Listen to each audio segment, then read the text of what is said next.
Welcome to the Bachelor Universe podcast. Joining me, the great, the one and only Jeff York, and I'm your host, Jim Alexander, as always. Jeff, I'm liking this. This is me and you. We're turning this podcast into a dual show now. This is what I've been waiting for years, doing this solo and having an occasional guest, but we talk about The Bachelor all the time, when not recorded. We talk about every time we meet, about the ridiculous stuff that goes on. So now we will do this on the podcast where other people can hear us talk about it. What do you think? It's so official. I feel like Chris Harrison should sanction this or marry us or something. But you know that would be real then, because whatever Chris Harrison does is pretty much legitimized. That's right. Jim, Jeff, this is tonight's final rose. Only one to give out, Jeff. That's right. Nothing else. Boy, so we're into Ari's season now. This is the first podcast of the season. I've been on hiatus because I've been lost and trapped in Green Bay, for those of you who don't know, which is a place you don't ever want to be in. And don't find yourself in Green Bay, even passing by. Having said that, Jim, you did very well up there, and you made a lot of terrific video up there, and you made quite an impression on that place for the few months we were there. So all said and done now, but you did nice work up there. Thanks, Jeff. I appreciate it. It was nice but quick. Nicely, I got out of there quickly. I had to get out before the Bachelor season really gets officially kind of underway because I couldn't spend Monday nights just sitting by a computer, staring at Abyss and not doing anything. I needed to be back here for this. So sorry, job. And you hear the call of LA when you watch The Bachelor and the watered down driveway up to that mansion. So you have to get out there again and see it. Haven't you thought about it? That mansion is the same mansion over and over. How many cleaning services do you have to use after each episode, much less each season? Have you ever thought about it? I actually thought about how filthy it must be with all these people going through it, especially when there's 20 some guys. Guys don't keep it clean, but I know every once in a while they'll show a shot of a bedroom and there's 4 bunk beds or whatever in a small little room, and I just wonder, what is that bathroom like? Even for the girls, the Bachelorette contestants, you just wonder, I bet you that bathroom is just filthy and that drain clog is just filled with hair and all kinds of guck. So it can't be pretty. Right. Anyone who's lived with a guy or a girl knows that women like to have their whole bathroom with all sorts of their stuff. You have makeup all over. And there's not just one little thing of makeup. There's 1,000 of it.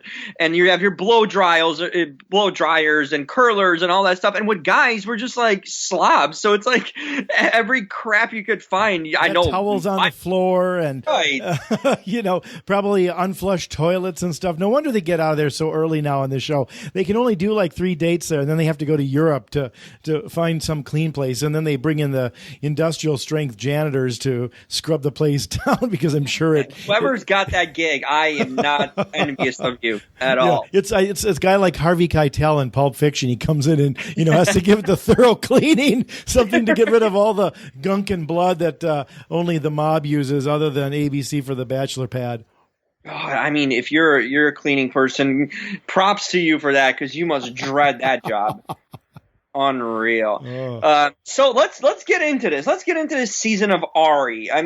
We have we have a grandpa, almost 37 years old, but looks like he's 47. Yeah, he's one of the oldest guys. They looked around, they couldn't find anybody, so they said, well, there was some sentiment for Ari back almost, 6 years ago. So after 6 or 7 other people probably turned it down, they finally turned to him, right? Well, I mean, they had to pick someone, and the thing is, I mean, are we changing a society? You have all this request and need for salt and pepper, man. I mean, kudos to you. This is a prime time if you were single, Jeff. I mean, I tell you. this was started about 10 years ago, 10, 15 years ago, maybe. I know. I could be going after these 22-year-old women and doing just fine. They'll be lining up for me. Right. I mean, there was Peter, right? The fight for Peter. Right. Everyone wanted Peter, and he was graying quicker than like a storm coming in the middle of summer, right? And it's clouds. and here is Ari just like fully blown. I mean, at least Peter was teasing it, you know. At least he had some like actual dark hair, but not Ari. I mean, he's gone home. And by going home, they're going to go with James Woods and go with the full silver-haired fox, you know, even though he's crazy and in the 70s. Trend, apparently, the Bachelor starting it. So that's right. We have Ari, who I call Grandpa. That is my nickname for him. And who also, and that feeds into my theory, Jeff, because we have not seen this guy not only shirtless, we have not seen underneath we haven't even seen his wife beater on. I mean, if he wears one, underneath his button down. I mean, you go into a ring, which is we're going to get to in a second. Right. And you are fully dressed in like dinner, like going into a wedding attire. Yeah, he's got a vest on, you know, and like that's not really right for wrestling. You know, it's certainly not tucked in shirts and everything. But, you know, it was amazing that they got him to take off the shawl sweater. I mean, talk about the grandpa image. He's got an old man sweater that he's wearing around and even brags about it. Like, yeah, you know, I'm wearing this old sweater. It's like, yikes. You know, I'm surprised he doesn't have a walker after coming out of that ring for the wrestling after he was thrown around there. But yeah, he's it's really weird. He doesn't seem to have buffed, gotten buff or even gone to the tanning bed. He looks almost thin and pasty, like, screw it. It's too much work to get in shape for The Bachelor. Take me as I am. And you know the level of desperation because they did. And I mean, yeah, you like you just said, there's no signs of anything, no signs of him going shirtless because we probably don't want to see it. And I certainly don't, but probably the women don't want to see it either. So, well, one other thing too that's funny, Jim, is I know we're going to talk a little bit about the trajectory of the season, but in this last episode that we just had here, Ari looked really tired. And I know that a lot of times these dates and these cocktail parties and all this go well into the wee hours of the morning and stuff, but he's the first Bachelor who really looks worse for the wear. Like when he shows up for the first date, one-on-one in this episode, in the third episode, he looked beat. And I thought, you know, if he was 24, he'd probably bounce back like that because everybody can pretty much. But as you get into your mid to late 30s, it's harder to come back. And he's already shown fatigue. And you know, we're 3 dates in. I mean, that is the problem. That, you know, it's just a different kind of. They've been leaning towards older guys. I mean, Nick Viall was what, 35, so he wasn't too far off. So now this is a trend. I mean, that they're going older. I mean, after Ben Higgins, who was like mid-20s, now they're jumping way ahead. But we are not changing to women. We still have our 22-year-olds and whatever teens, and we're about to find out how old Becca is, which she's probably definitely. Yeah, in her early 20s tops. Well, and it's funny too, Jim, because you and I have watched this show long enough to know that what they think are secrets or they're sort of being coy about, they're not being so coy and so secretive about it anymore. I mean, for example, when they were introducing all the women at the beginning coming out of the limousine, they put the age always up of the girl and then what her sort of job is or sort of what their hook for her is, dental hygienist or entrepreneur, you know, which covers all sorts of people who don't have jobs, I guess. But they did not put up the age of Becca M. So we know that is important because the fact is she's really young and the press online has already talked to her about her being very young. I think she's only 22. And that looks like it becomes an issue in previous, in subsequent episodes because they've done previews that suggest that. But I mean, you know, they're not even hiding it very well now. I mean, just tell us she's 22, but they think, well, we're not going to tell you right away.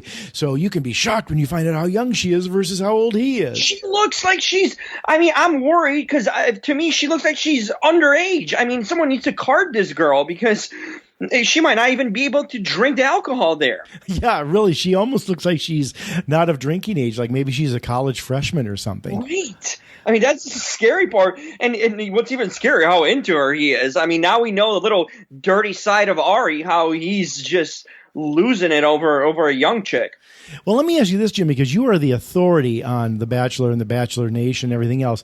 I have watched this series for a number of years now and all that. I cannot remember ever seeing somebody kiss as much as Ari. Now, I know his reputation is the kissing bandit, but he and Becca M particularly, oh my God, they are making out so much. I'm surprised, they don't. He's not hyped. Yeah, and they're just like, eating each other's mouths, and it's a lot of time spent lingering on their smacking, and it's almost like they're eating cereal in the morning. I can't remember ever this show showing that much of one couple kissing, and they keep showing it over and over again. And he likes to kiss all the contestants. I mean, that seems to be his MO. But boy, they really show him drooling and chewing all over her, and it's a little unseemly because she seems so young. Mm-hmm. Yeah, and he was just literally, you saw some realness. I think the most real part of the show last night was that when Ari, when he's talking to her and she's kind of calling him out on all this stuff, and she's taking the dominant portion of this date, she's kind of taking reins of it. He almost folded like a schoolboy. I mean, he was like just kind of giggling and grinning and smirking, and just he couldn't even react to her. Like he had no answer or anything. He was just like this fallen in love like boy. Right. And when she said that one part about like, you're really liking me because I don't need you. And so I'm a different kind of woman for you. Somebody who you're going to like because they're not going to need you. Like you said that all the other women that you've dated in your life seem to have needed you. And she just puts that out there right away. And he's kind of like, yeah, okay.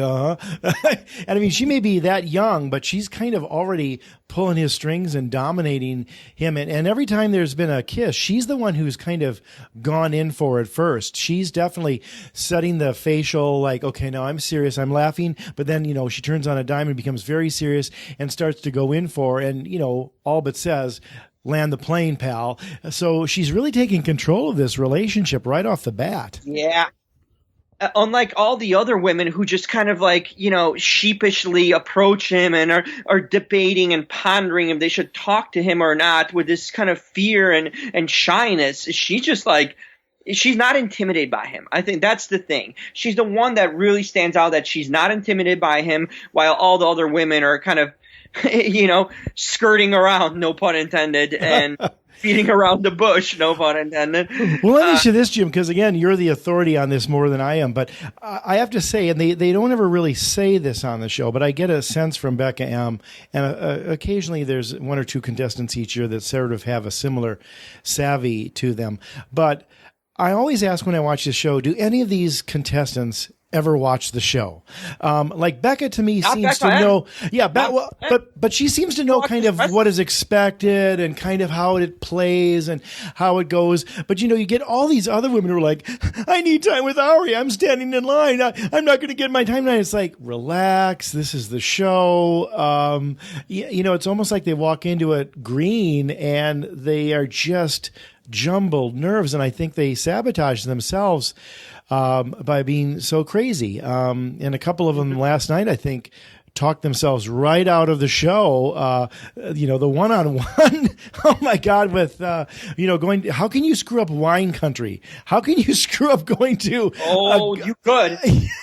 You could have, you have a social media manager guru who was probably more focused on tweeting than actually being on that date. So I could just see in her eyes and in her brain just moving around and wiggling, just thinking about, oh my God, I need to post this. I need to take pictures, put it on Instagram. I need to use my social media manager career to be taken to a new level, because I have a date and I'm going to be showcased. Right. I mean, Lauren was talking about all the different kinds of personalities she has and all the different Laurens, and she's worrying about which one she's showing them. And it's like, here's a thought: why don't you show him one who's interesting so he doesn't eat? Because because they start to show Ari eating and they never show the Bachelor people eating.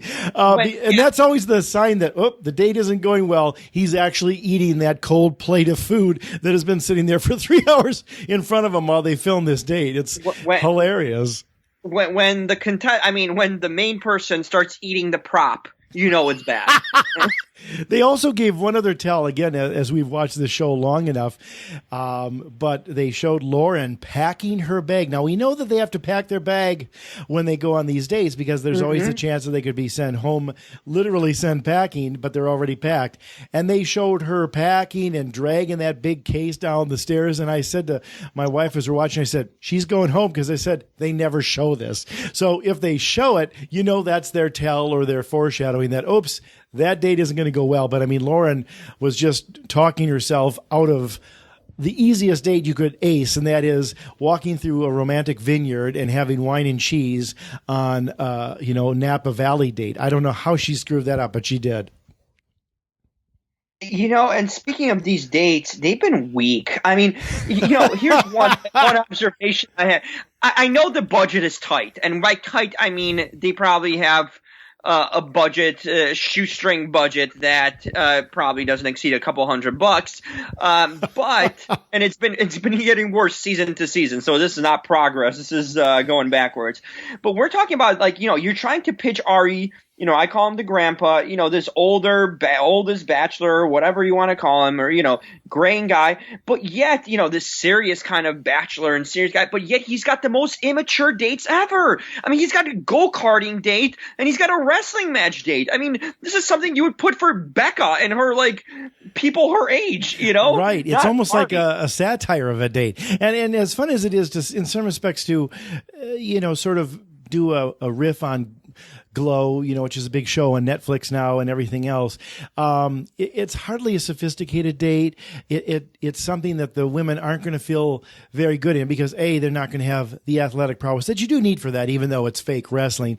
But also they're not going to be actresses enough to know how to take a fake hit or, land where they make a lot of sound, but they don't hurt their back or their arm or their face or something. And, they're so naive and it's just sort of so ugly that they bring in these two women who are actual wrestlers to coach them, and they intimidate the shit out of these these two who get all crying and upset, and they have to excuse themselves. I mean, Bibiana and Tia, I kind of like them up until yesterday's episode, and then they can't even realize that these women are playing a role, and they're trying to intimidate them and psych them out and all this. They have to go off and sit on the side and boo-hoo. It was just like, send them home now.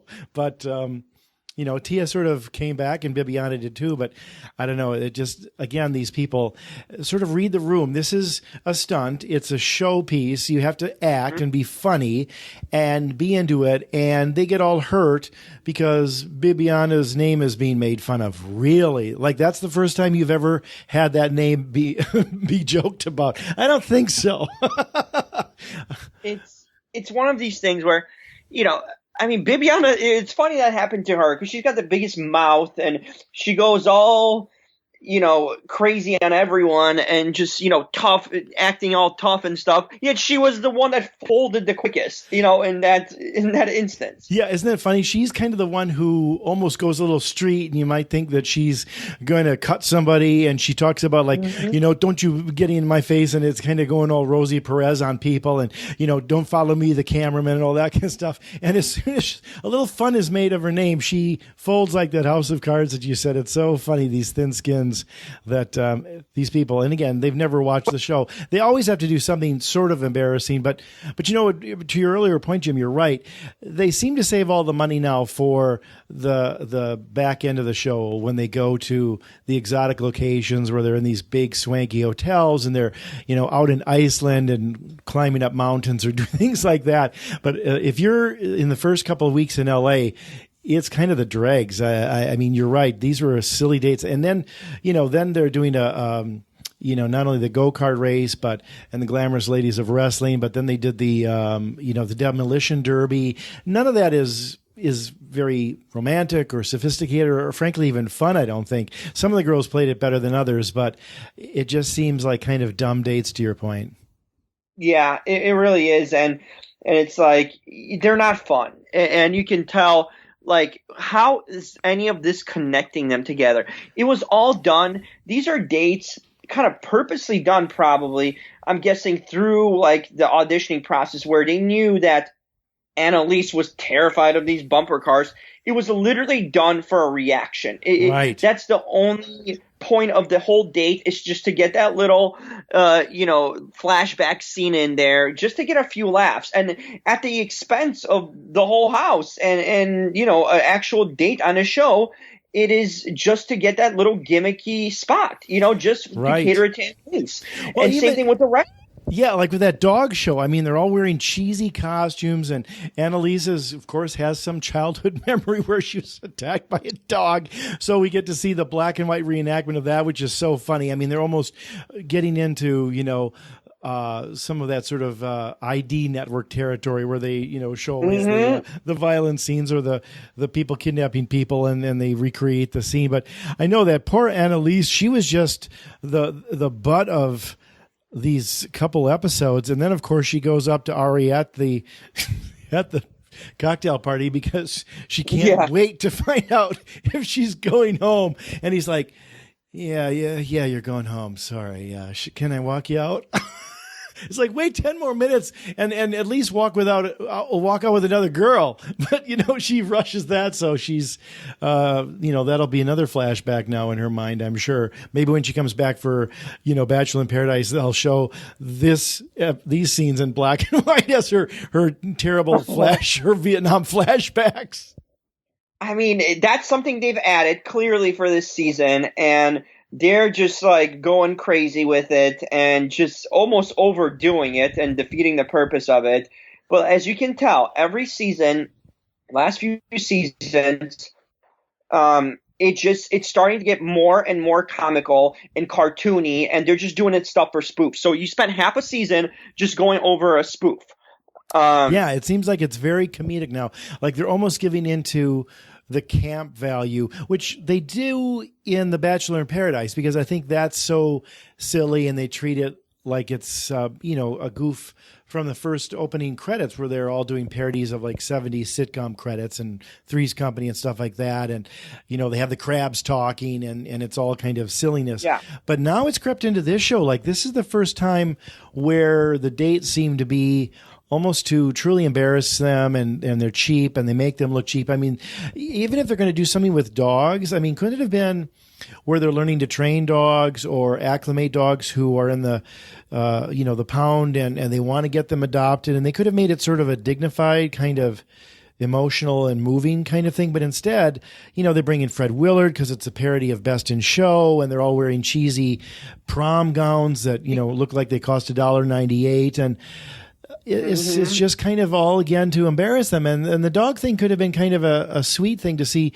Hey, let's see who's good with animals. Let's see who isn't afraid to get a little dirty or, help acclimate a dog and sort of think outside their own head for a minute. But instead, it's, again, to sort of make it all comedic and laugh at them. Yeah, it's really gotten to a point where everything's just done for a spoof or a comedic relief. And until you get later on, midway through the season, you start getting content that's more catering to the actual dates, because everything now seems to just start out with as goofy and as ridiculous kind of thing you could possibly have. Right. And the other thing that they don't do here that they've done better in the past is sometimes they've had them have to stand up and read a poem or tell a joke or do something that at least gives Aria or the Bachelor the sense of their personality.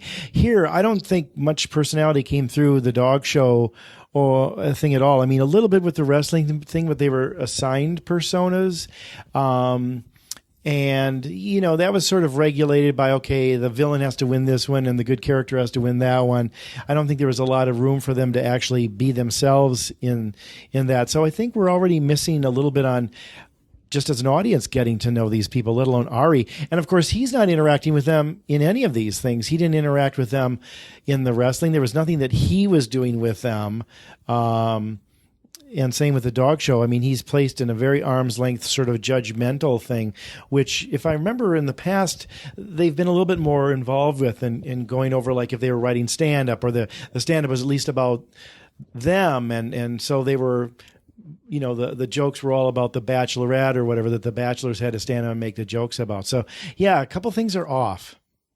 Yeah, it definitely are, and it's getting to a point where you want something, at least halfway legitimate. But I felt last night's episode, I mean, it started off with it was one of the more cornier episodes, in a sense, where you had the wrestling thing to start it out.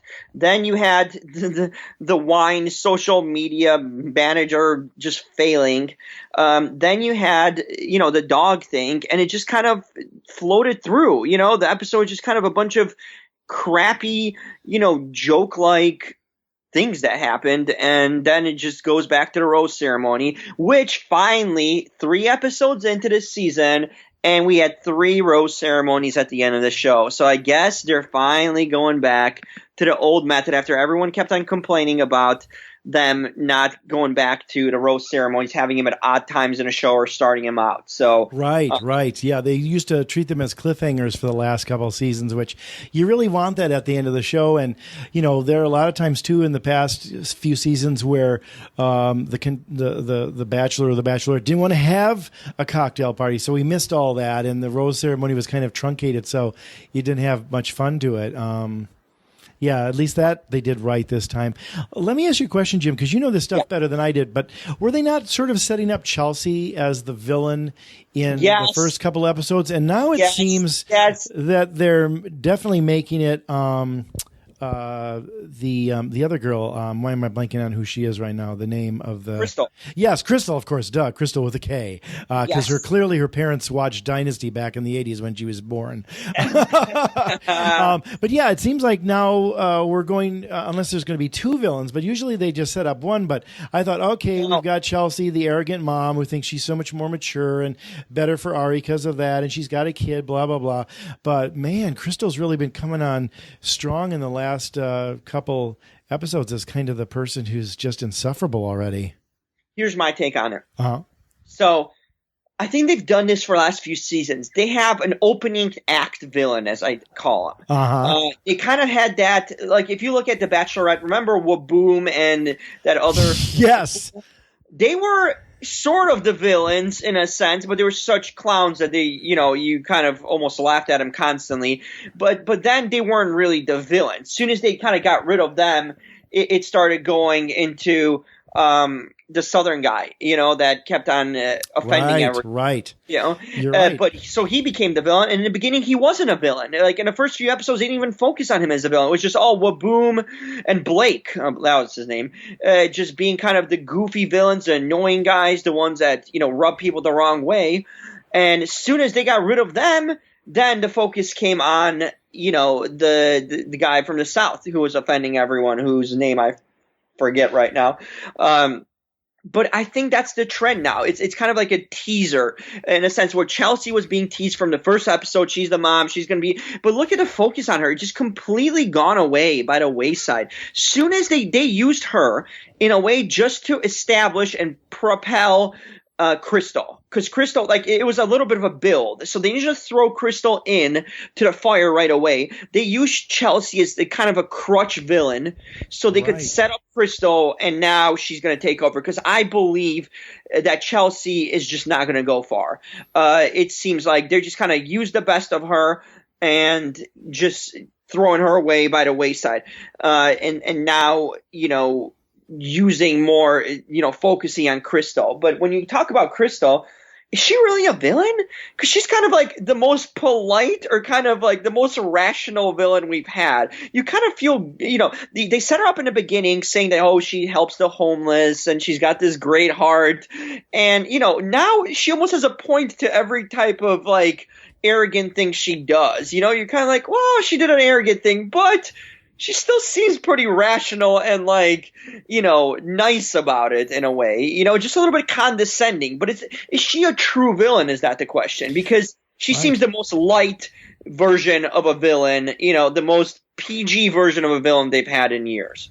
No, that's a great point, Jim. In fact, sometimes I wonder as we watch this show if the editors and the producers, as they go through the editing process or live with these people themselves for the weeks, shift their alliances and change the narrative as they go along. Again, they sort of have to make it up as they go along because people act different ways and sometimes people are eliminated who you wouldn't think. But you're right. I mean, while Boom was easily the polarizing person who everybody was despising and thinking he was a joke, not there for the right reasons and all that. Well, they got rid of him fast because I think he's a little bit one-dimensional. And here, maybe at first they thought, maybe Chelsea because she's older and she's a little bit more grounded and she seems to be very opinionated because of her stature as a mom and having to be more grounded and everything else is going to turn off some of the girls. But you're right. She was fairly smart and she wasn't some sort of teeth-gnashing villain or selfish person who you couldn't stand.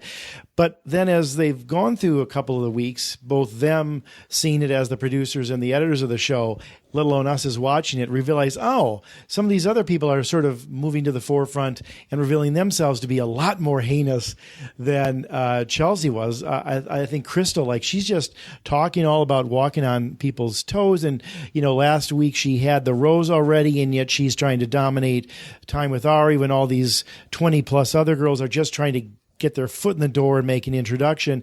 And she's already got her rose and she's still keeps walking in. And then she, quotes and pops off things like saying, well, toes will get stepped on and, all that kind of stuff.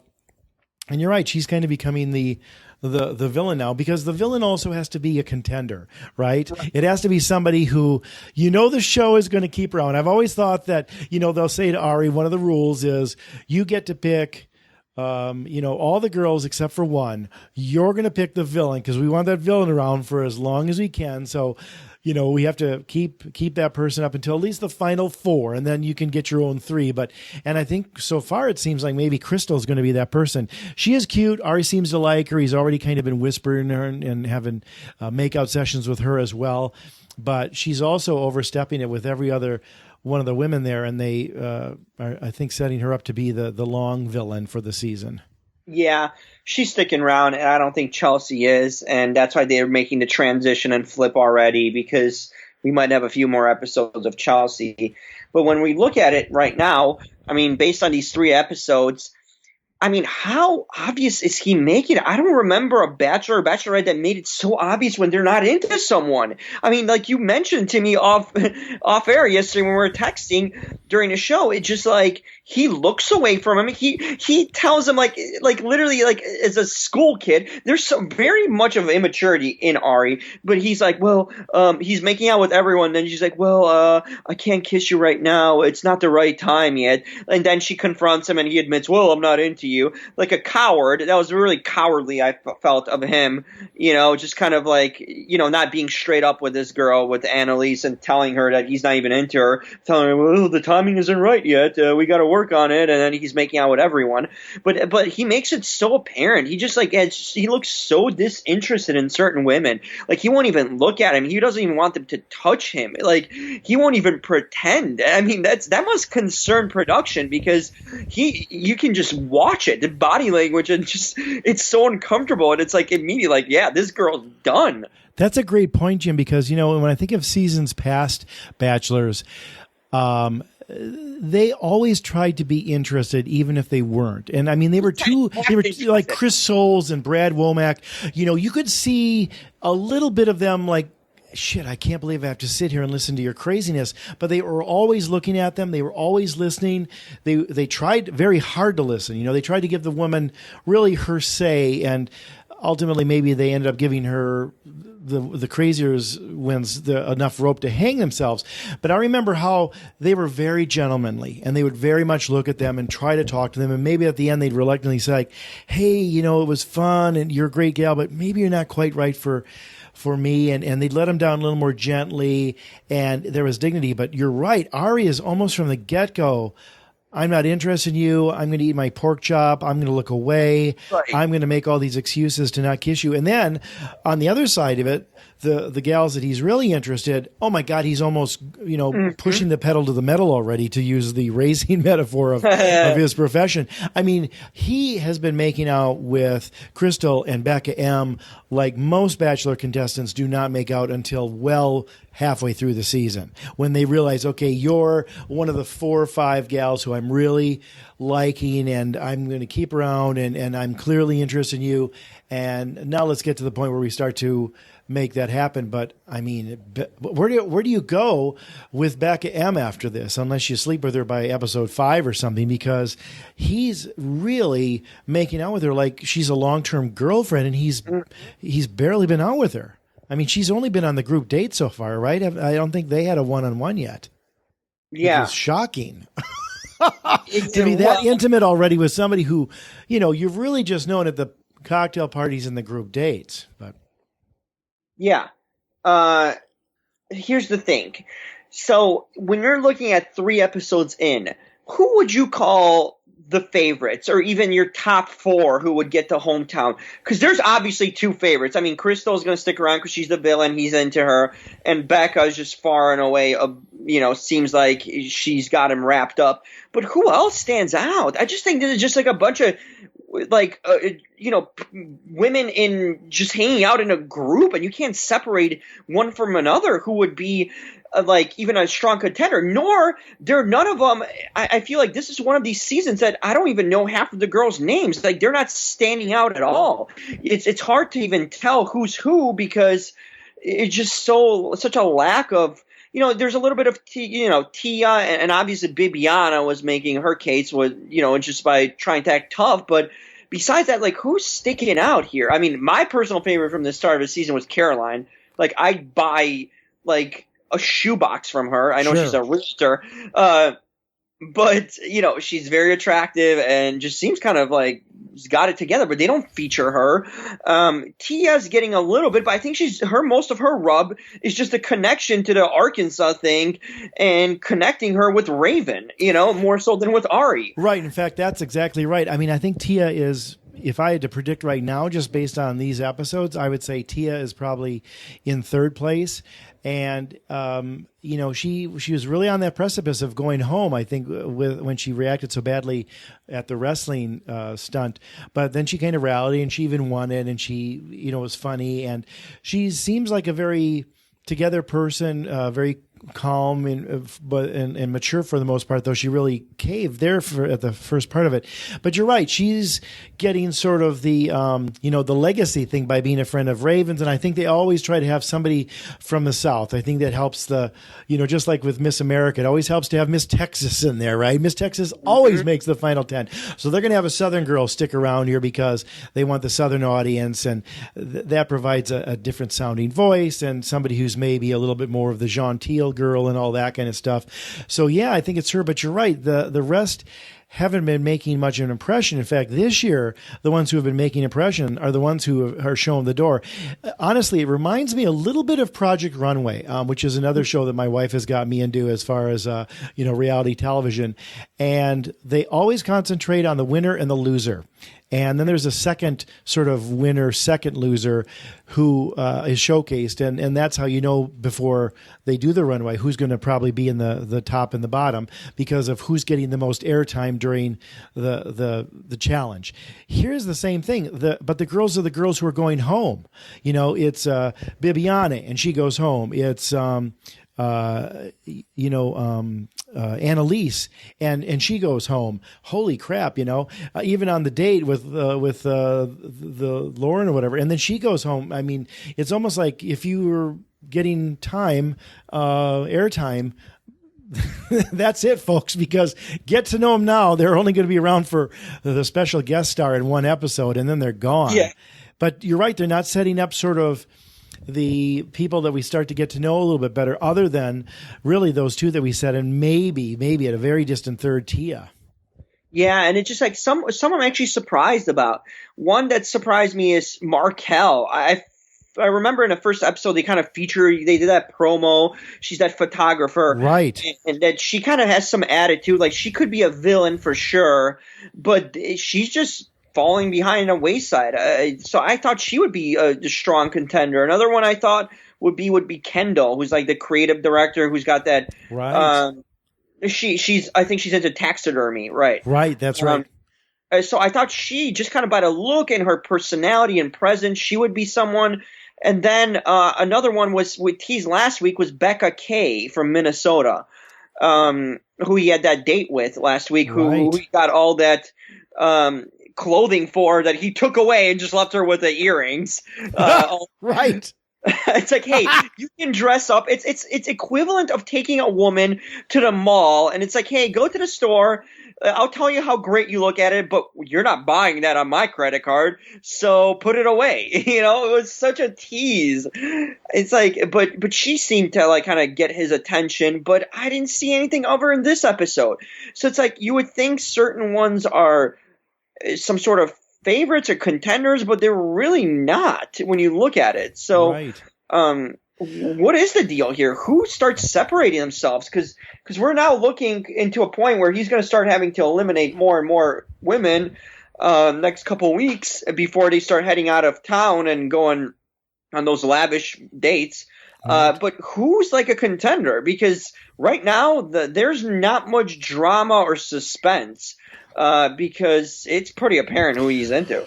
Well, the other thing too, Jim, is I always wonder where the, if you will, the women of color or the diversity, they always sort of get shafted in these things. A lot of times, they make the first cut and the second cut, but then one by one they start to drop. Now, Marika's still there, though she's not getting much airtime, but she's gorgeous, and she's a restaurant owner. I mean, she's got a real big she's deal a legitimate job. She's very legitimate. Not Right. only does she have that exotic, I believe she's of Indian descent. That's right. But she seems like that's someone that is successful and good looking, and she could be a model for all you could tell me. She's stunning, and she's so well put together. She's poised. She's mature. Even during the rose ceremonies, she was picked last. And he gave like last night, right. and she was very calm about it. It wasn't like. She was mad, and some of the gals get mad when they're picked last, but she was just very poised about it. I thought, man, she would be one of my top 2 or 3. The other one I like too, who I thought was making a good impression, but she hasn't got nearly enough screen time yet, is I think her name is Cien, who the commercial real estate manager. She won the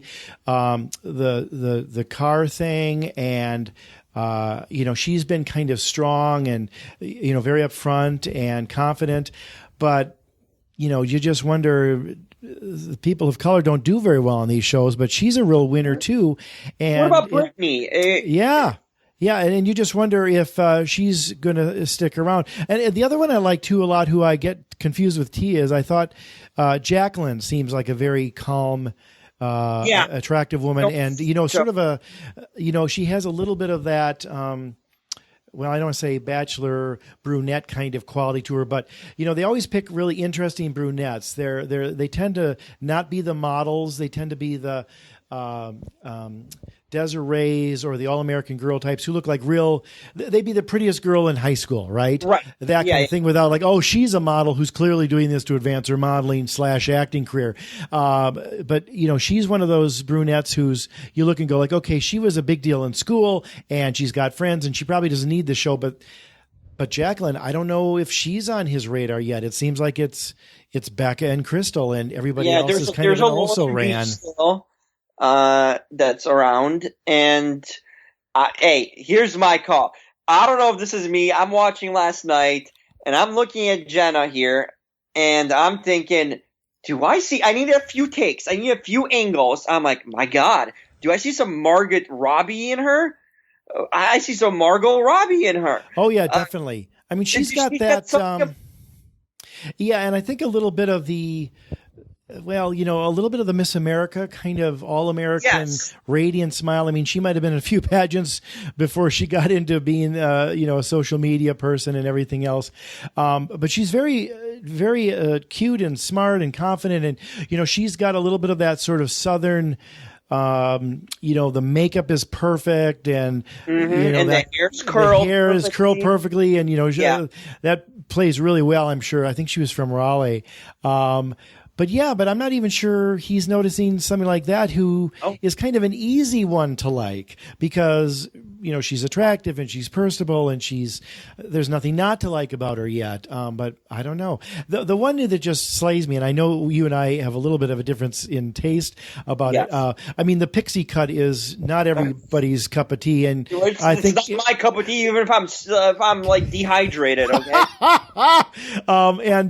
They make a big deal of that because I mean, there's been talk all up and down the press and the internet so far about like, has anybody else had such short hair on this show? Because they tend to be a little bit more traditional with the longer hair and stuff. But to me, her short hair, I think is cute and everything. To me, the issue I have with her is just twofold. Is I know she's young, and is that going to be an issue? It looks like it is. The other thing is just she seems to be already the person who's going to win. I mean, based on the show yesterday, he made out with her twice at two different group dates. Like you usually don't make out until you're in the final six. And I thought, I don't know where they go from here, but we'll see. Yeah, there's not much mystery, I guess. It's a great line. You're right. There's not much mystery this season. It seems like it's all been telegraphed, a seventh of the season in or whatever it is. Yeah, just that's a big thing. I mean, if we're 3 episodes in and we're having these questions, there's something that needs to change. Yeah, it is, and I think part of it, and we've talked about this because this was part of the the press and the rumor mill beforehand. But we know that Ari is not their first, second, third, fourth, or fifth choice or whatever it was, but you can sort of tell why. Not only is he sort of lackadaisical about it, clearly not caring enough to sort of get into fighting shape, if you will, just for what the show could be with the shirts coming off and having some of that physical, sexual intrigue and whatever like that. But he's not even good at answering the questions. There was an early episode, I think it was maybe the first episode or one of those, where Becca asked him, like, what 3 things give you joy? And I thought he whiffed it. I thought they were shallow. And he said pizza. That was one of them. Pizza. You're 36 and you're giving a 16-year-old's answer? I mean, that's something a 16-year-old like, comic books, pizza, and online porn or something. I mean, that's what, I just thought, wow, what a shallow person you are. I mean, you'd think that you'd say, like, being able to just talk to somebody and that becomes the entertainment, as opposed to going to a show, going to a concert, feeling the need to go to something that is an event. The best event is just connecting with somebody. But, he doesn't even talk about his past. Some of the girls have been trying to say, well, you said you were only in love 5 years ago with Emily and you haven't really been in love since, but you've certainly dated. It's been 5 or 6 years. Tell me about that. And he's shallow. He doesn't want to talk about it. He just kind of blows it off. He doesn't say anything profound. I think he's a dullard.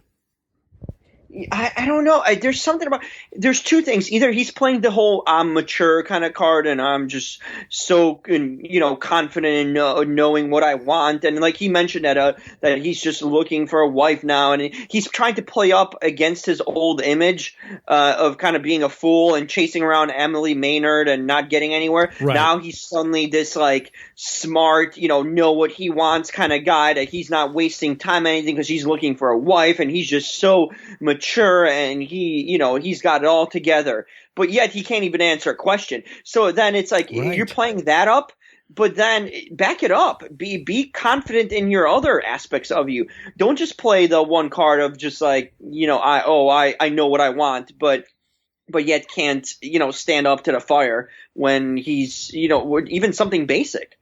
That's a great point. I agree with you. He just doesn't seem like he's really come to play, and there's just a lack of engagement. I mean, when Brad Womack came back the second time, he was so trying to not make the same mistakes he made the first time. So he was forcing himself to listen more. He was forcing himself to consider women that he normally wouldn't. And he was really on this journey. I know they throw that word around, and it's such a cliche, but I really believe that Brad Womack was on a journey. Now, it didn't work out, of course, but still, he was really saying like, wow, I didn't do it right the first time because I picked 2 women and I didn't want either of them as a long-term girlfriend or somebody I could see myself engaged to. And so when he came back, he was always having this sort of monologue about who he was now and what was changed for him and what was different. I don't get any of that from Ari. I just feel like he's like, I don't really like you. so I'm not going to pay attention to you. I'm going to eat my food, or I'm going to look away and not even engage with you and kind of blow you off until you finally confront me. And then I'll say, well, I guess I'll walk you out to the door. I mean, isn't it extraordinary that he even went after that one, was it the creative director who gave him the taxidermy thing last week? She just kind of walked away from him because she wasn't even going to give him the time of day because he was so just unaffected and sort of disengaged. And she was just like, screw it. I'm not even going to bother to talk to you.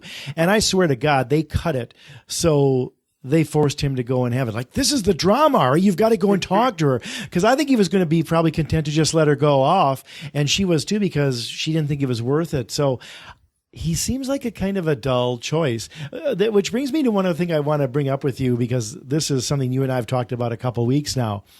But right as they're gearing up for this and there's all the promotions and everything like that, they do two things that I think are almost like attempting to misdirect us from, or take our eye away from how dull Ari is and maybe how kind of a lemon this season is. One is they have already started advertising those Bachelor winter games, which that's too early. I mean, it's way like, too early. And they've got a bunch of people in there who are much more interesting that they've come back. Like Leslie Ann Murphy is back, and it looks like she's kind of getting into it with one of the two of the guys in the thing, which is cool. But I mean, she's got her own travel blog and she goes all over the place. She had breast cancer, so she's had this fascinating backstory, and she's back, and they're making a big hay out of all that. And then the other one that you and I have talked about is right as they're starting The Bachelor 2 weeks ago, Christina Schulman on Instagram is posing with pictures with red roses and a rosé wine and making all these comments about that. And you and I were starting to talk about are they picking her right now in a way of foreshadowing that she's the new Bachelorette? And you know what, Jim, after watching these first 3 weeks, it's like either going to be Becca or Crystal. And I'm not sure anybody else is really going to stick against the wall to make us love them and care about them, because Ari doesn't seem to even want to make it a contest. Mm-hmm. And it's almost like, shit, we've got a dud season, so let's start hawking the winter games, because that's going to be cool. It's different. It's not the Bachelor in Paradise. It's cold weather. And we've got some really cool people like Leslie Ann Murphy, who's had a hell of a story since she left the show. And then there's that beloved Christina Schulman, who Dean screwed up, should have picked, and screwed himself out of being the Bachelor because of him dumping her and getting so much bad press. And it seems like those are the two shows of The Bachelor they're concentrating on. Am I wrong? You are not wrong, because who stands out? Like, who would you name the Bachelorette out of this season? There's no one possibly that. And Becca, I mean, she's too young. I don't know if you can really roll with someone that young, because I would predict right now that she's the winner. I think if I had to say who the final two are, I mean, again, unless Crystal does something terrible, I think she's in the final two. So, you're not going to make the villain the next Bachelorette. And if he picks Becca, well, then she's out of the running. And I mean, is there anybody who's sort of building up the audience thing now? Yeah, it's early, but so far not so good. But Christina Schulman does, and even to me, the Winter Games thing is like they're advertising that far too quickly. It's like they're almost making us lust for that more than this season, and we're barely into this season. Yeah, and it's like you said, it's in February. We're a month away from it. I mean, that's like 4 or 5 episodes of The Bachelor still before this hits. I mean, especially since it's on Tuesday night. You can just easily start promoting it the week before that Tuesday, and then the night before on The Bachelor. Hey, tomorrow. Oh, it's next Tuesday. Not in a month. And you have to even toss a date on, like February 11th or 18th or whatever. Right. It's just like, whoa, it's like as if we're going to forget, especially since it's running back-to-back nights. I mean, that's an issue here, because I don't know. I just feel like this season something happened with the Peter negotiations that broke down, and it was a last-minute audible. And it's like, you're from the 20-yard line, and it's 4th down, and you audible into a run instead of a pass, And right. So this is what it is. And it's like you didn't want to make that play call, but you had to, because you didn't have the personnel out there. So now you got to deal with it, right? Well, I've got to hand it to you too, Jim, because you called it early on. You told me a month or so ago that what you're hearing from your contacts and all the people you've made a lot of connections with in your covering of Bachelor Nation all these years, were telling you that this was a dud season, that they weren't very thrilled with having to pick Ari in the first place. And as the trajectory of the season was playing out, it was uninteresting and he was dull and it was just limiting. And sure enough, it's so funny. I mean, here we are 3 episodes in, and that's definitely the story here. You can tell. And and all the other things are lining up to support that. I mean, Christina Schulman, who is this kind of shy, reserved girl, dignity and all that. She's posing with rosé and red flowers on her Instagram feed. It's almost like she's promoting herself, but she's not promoting herself. They're promoting her, and they're all professional photographs. They literally did 3 days in a row right before The Bachelor started. She was posing with all these red roses circling around her. Then she was posing with a rosé wine and making a joke about it. She even wrote in the copy there that it was rosé and ha ha kind of thing. And then the third one was a picture of her in a red bikini that was, of course, rose colored. It's like, oh my God, these clues would choke a horse. and this is before The Bachelor show. And it's not like, hey, I'm going to be watching Ari tomorrow. Are you? It's like, no, I look like I'm already being picked as the Bachelorette. So all those things to me are telling me that you really know what's going on in Bachelor Nation. You really have your ear to the ground, and the dud season that they had forecast this was going to be 2 months ago is playing out exactly as we'd feared it would. And here's the thing. Ari was supposed to be the Bachelor before. Here's the thing. He was supposed to be the Bachelor. It was between him and Chris Soules. And Chris Soules got such a good reaction. I mean, if you went forward in time a couple years later, not sure you would have seen that reaction now. Yeah, I don't think he's gone back to harvest a crop since then. I mean, he showed up on Dancing with the Stars, and the only time that he was actually on a road in Iowa was when he was driving somebody off a road in Iowa. I mean, it's just awful, and what has happened to him, and the kind of like tailspin fall of grace that he's had. Right. And the issue here is that they wanted Ari for that season, but Chris Soules had such a good reaction from the Bachelorette that they knew that it's going to be a safe choice, and if they go with him, and Ari was a little bit removed at that time, not quite removed like he is now, all these years after 5 years, I think. At that point, it was about 2 years he was removed from Emily Maynard. So not if that. So he would have still been kind of fresh in people's minds if he was picked, but they decided to go with Chris Soules because they had the good reaction. They had the whole farmer story. They haven't done anything like that, so they thought they're going to have more like creativity here. And they promised Ari to kind of get that gig, and it kind of flipped on him and took Chris Soules. So now they're repaying the favor years later to Ari, who they kind of gave that spot to and took it away because they had no one better. I mean, that stuff with Peter fell through. There was an issue the season prior with Luke that they've been doing a lot of 180s, last minute 180s. That's been their calling card the last few seasons. Now, I don't know if this is something being done on purpose, or if they're just like really not bad. They're such horrible negotiators. They can't lock down a contract with someone, or they have some outrageous demands. But when you look at it, the last few seasons, JoJo wasn't supposed to be the Bachelorette. That's right. In fact, they had already started filming the stuff. Was her name Kayla? I forget what her name was. That's right. Yeah, they had started doing all the hometown backstory stuff on her, and somehow that all fell apart there. And then they turned to JoJo, and I'm not sure what happened there. But you're right; they've made some screw ups in the last few years. And then that happened this season after with Luke Pell being like the shoo-in and already negotiating. Luke admitted that he already was on. He had a flight booked next morning to go and start filming.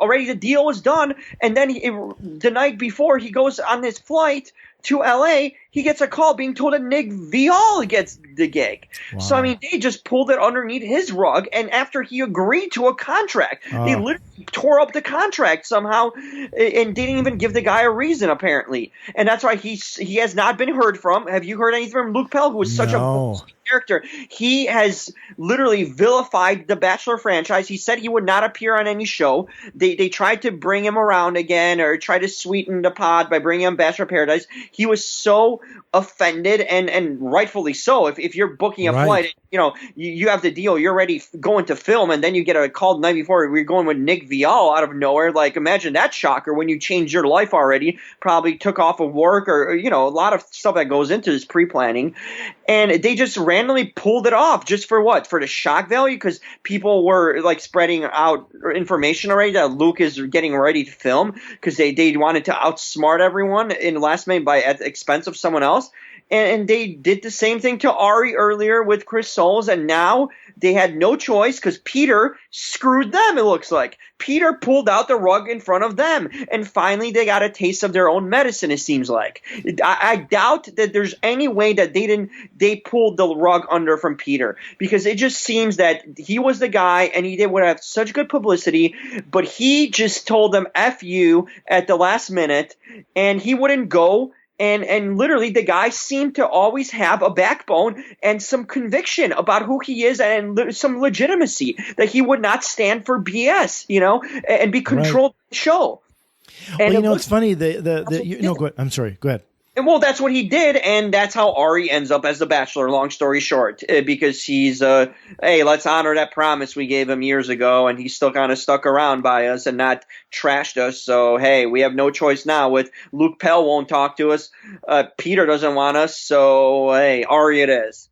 Well, it's funny, too, because they've made a lot of the wrong decisions in the course of these things. I mean, my guess is they probably picked Nick because he kind of redeemed himself and emerged as, kind of the quasi-hero or the quasi-voice of reason, a likable guy, which was quite a 180 from his 2 seasons as being a Bachelor villain. They molded him into that. Right. I mean, they edited him into that, and I think it helped that, he got his hair fixed and he got buff and he learned to shut up occasionally, and not run his mouth off all the time. And he wasn't terrible as the Bachelor, but then, of course, what does it get him? He picks Vanessa, and almost immediately there's rumors that they're not getting along. And then, of course, they break up a month or so after he's done with Dancing with the Stars, and it's kind of over for him. And they say, well, it was because they didn't want to live in the same city. She wanted to go back to Montreal, and he wants to sort of explore Hollywood. And then he's back in Chicago, and she's still out in L.A. I mean, she goes to every movie opening. She's hawking skincare and hair products on Instagram. And sure, get it while the going's good. And she's going to make 6 figures for a couple years and blah, blah, blah. And she's, an attractive woman, everything else.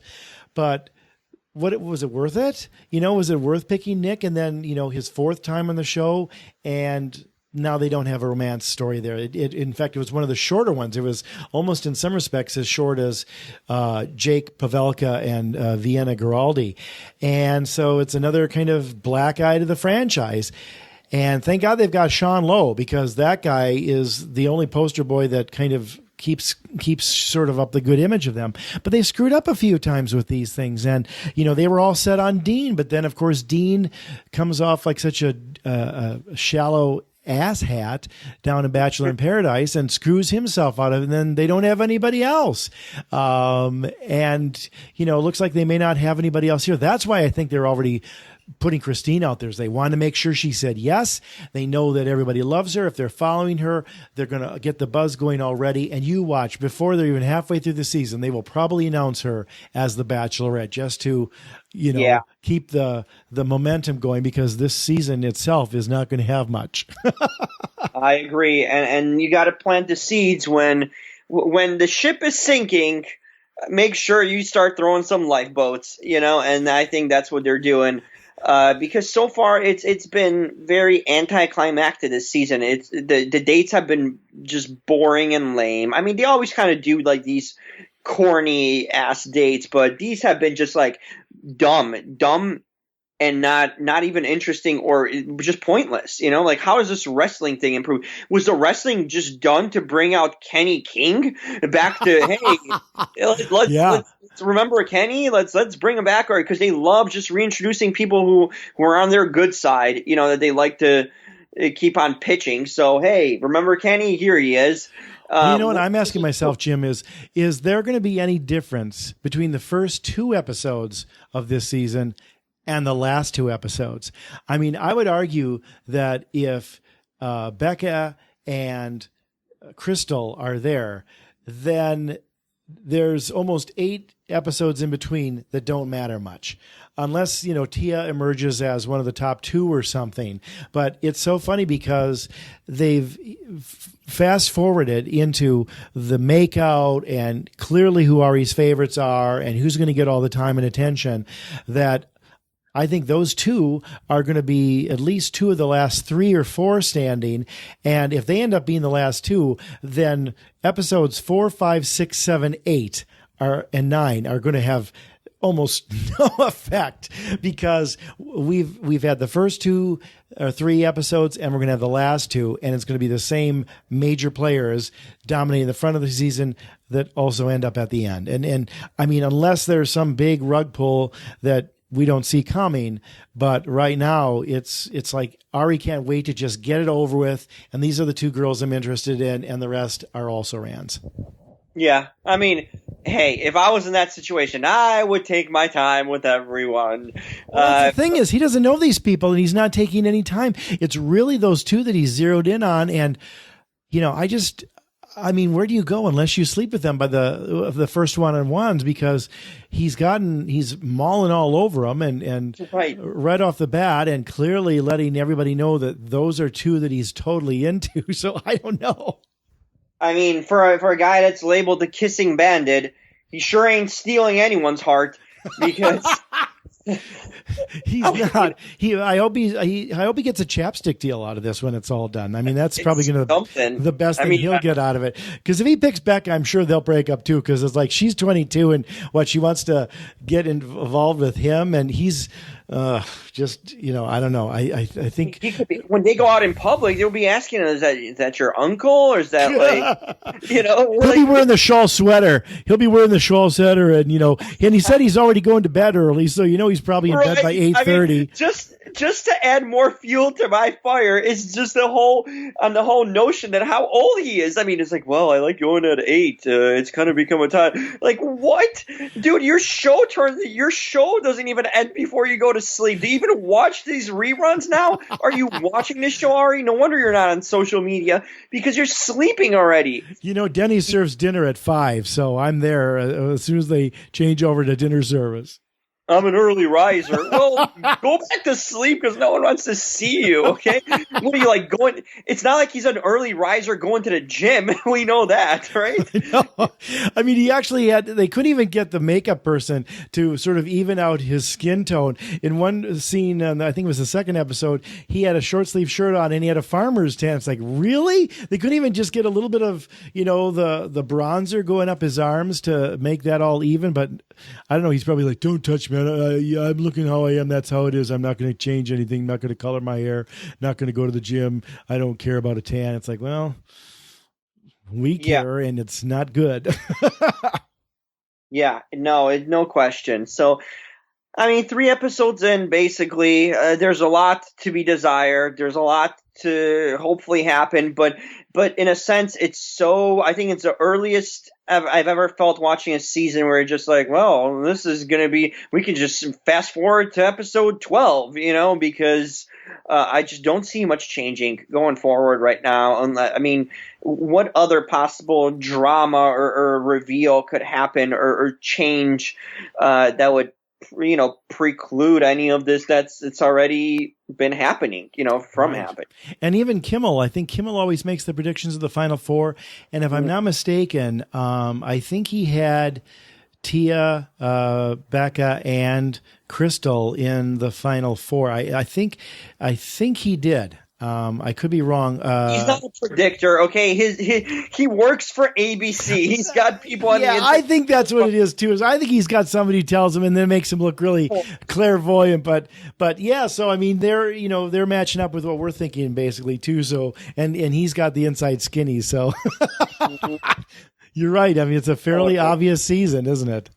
Yeah. So hopefully there's something next week that really kind of changes the stakes or becomes intriguing, because right now it's just like, you can plan out and map out the end of this and how this will go. And we certainly know Ari's, well, you know what, actually we don't know Ari's type, because he's going for the pixie cut 22-year-old or whatever, barely legal one, and then you have like the blonde kind of vixen, aerobics kind of sunny California, almost / fitness model kind of type, exactly. Which, very different from her. So yeah, he's kind of all over the map.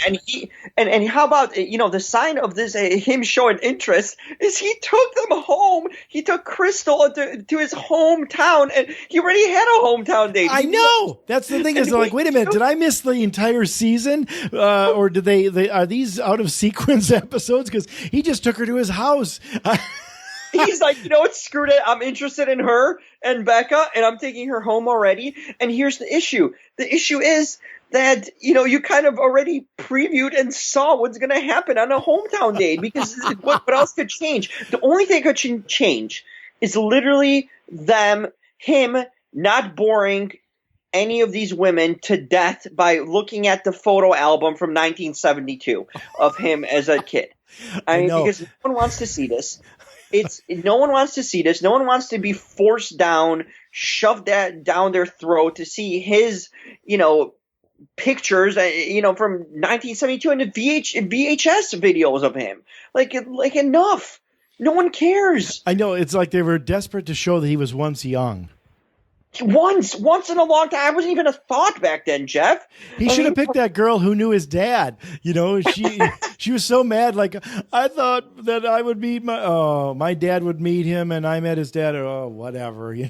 Anything but to talk about Ari. It's like we have all these other reasons we want it without actually having anything to do with the Bachelor they put in front of us. Yeah. This is fun. That deserves a wrap. I mean, for this week.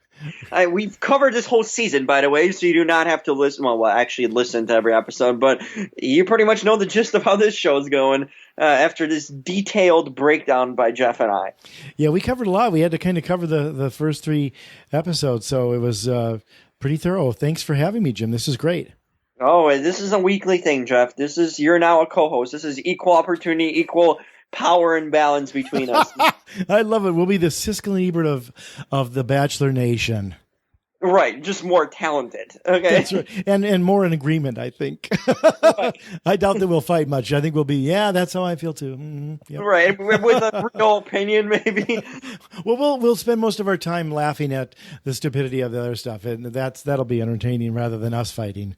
Absolutely. Well, Jeff, anywhere people reach you, they want to, plug your stuff, tell everyone what kind of this man is a hell of a writer. Okay, we will not be talking about The Bachelor in a few months because this man will be writing scripts for Hollywood. Okay, so this is the gist of this. Let's enjoy Jeff while we have him here. Well, thank you. Yes, I'm a member of the Chicago Independent Film Critics Circle, which, for those of you who don't know, Jim created and is one of the founding members as well as one of the officers. In fact, I think you're considered president of it. And I'm happy to be a member of that. We're both film critics, and I do screenwriting as well. I was just named one of the 25 screenwriters to watch by the International Screenwriters Association. So thank you for the vote of confidence, Jim. I keep trying to get into the Hollywood world and sell something. I've had some scripts optioned, but nothing on the screen yet, but I keep going at it. But watching this stuff is always fun to sort of just pay attention and see how things are going in that town, whether it's the big or small screen, right? The material writes for itself watching the show. It sure does. But it was so much fun talking about this with you, Jim. I'll look forward to another one with you soon. Absolutely. We're coming back next week. All Jeff right. knocking out episode 4. Well, here's a prediction. Ari still doesn't take his shirt off, and he's still making out with chicks, and he's still disinterested in like the 20 other besides the He's two. going to give somebody strep throat with all that kissing. You know that there's going to be. I mean, now it's flu season. I don't. That's right. It's going to be infectious. Well, maybe not with him. He's not a very affectionate or infectionate guy, too. So. That's right. We kept saying, Ari, we want you to be affectionate. Instead, he became infecting, you know. He took it wrong. Well, I mean, they tested them all, don't they? Yes. Yeah. Well, we'll talk about that sometime, too. But anyway. Oh, man. Oh. On that note, thanks for joining the Bachelor Universe podcast. You can reach me at the Jim Alexander on Twitter. So I switched my Twitter handle. Now it's the Jim Alexander. Like I'm like a wrestler or something official. I love it. There's only one. He's the Jim. Just like the website is the Bachelor Universe, and it's not by choice because the other domain was bought. So it's now thebacheloruniverse.com. You can check us out there, and of course, if you're listening, you're probably listening on iTunes and Stitcher and all those platforms that you can listen to podcasts on. So we'll be back, the dynamic duo of Jeff York and Jim Alexander, talking about guys and not knowing how to date. And hilarious. What's new, right? In the right. world. All right, everyone. Talk to you next week.